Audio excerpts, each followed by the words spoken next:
There were some that never thought we were going to return.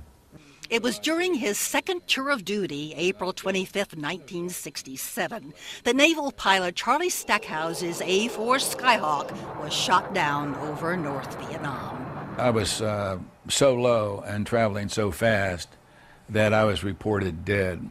My high school yearbook that year was dedicated to me in memoriam, which I thought was touching, but I was glad I proved them wrong anyway. Stackhouse landed in a rice field and was soon taken prisoner. That was while I was still in Haiphong.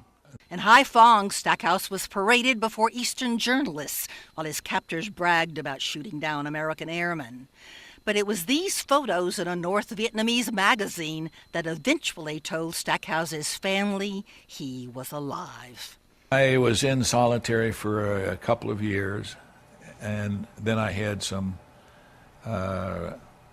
roommates, if you will, anywhere from 1 to, close to 50 after the Sante raid. From Haiphong, Stackhouse was transferred to the infamous Hanoi Hilton, where he and John McCain, who had been in the same squadron, exchanged hand signals as a means of communication. It surprised me to see him, and he looked at me and he says, "Your hair is darker, Charlie." And I looked at his and I says, "Yours isn't." Although a young man, McCain's hair had turned totally white. I wanted to show you the hand signals that McCain and I used. And these look something like the alphabet. K, L. Conversation at the Hanoi Hilton was through hand signals and wall tapping. Talking was forbidden and punished. They'd hit you with a rubber hose or put you in a small box. Torture was common, and one of the most dreaded methods was what American prisoners called the rope trick. They tied the elbows together behind the back. With hands bound in too tight metal cuffs, the arms would then be forced over the head. Cuts off circulation and it tears your ligaments. And how much weight did you lose during that time? oh, golly, I went from about 220 to about 160. Prisoners were kept near starvation, with only spinach soup of water and a few leaves, and meager bowls of rice. But even the food posed a danger. The rice was filled with rocks and bits of glass. A broken tooth was a painful lesson at the Hanoi Hilton. They sat me in a chair and reached up with a pair of pliers and pulled it out. It seems improbable that anyone could survive such inhumane treatment, and many did not. And I was not going to yield to those guys. And so my first goal was to live until I hit double digits, 10 days, and then 100 days, and then 1,000 days.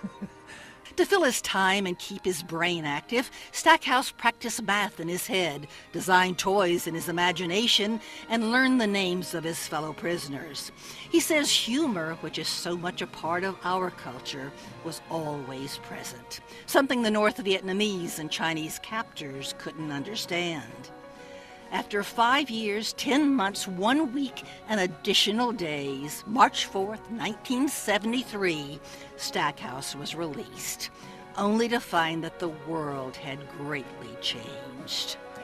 Navy doctor comes up to me and he said, "Is your name Stackhouse?" And I said, "Yes." "And this is true. Were you engaged when you were shot down?" I said, "Yes." "Was her name X?" And I said, "Yes." "Well, she got married 3 years ago." So in the space of about 10 seconds, I went from getting married to realizing my fiancée had already gotten married. A Silver Star, Bronze Stars, Legion of Merit, and 20 Air Medals only began to tell the story of Charlie Stackhouse's service to our country. Perhaps it's his love for this country that says it best. I love my country. I love the ideals for which it was founded, all the struggles that it's gone through. And I would like, my children and grandchildren and their grandchildren to experience the same wonderful life that I have. Joan Hallmark, KLTV 7 News.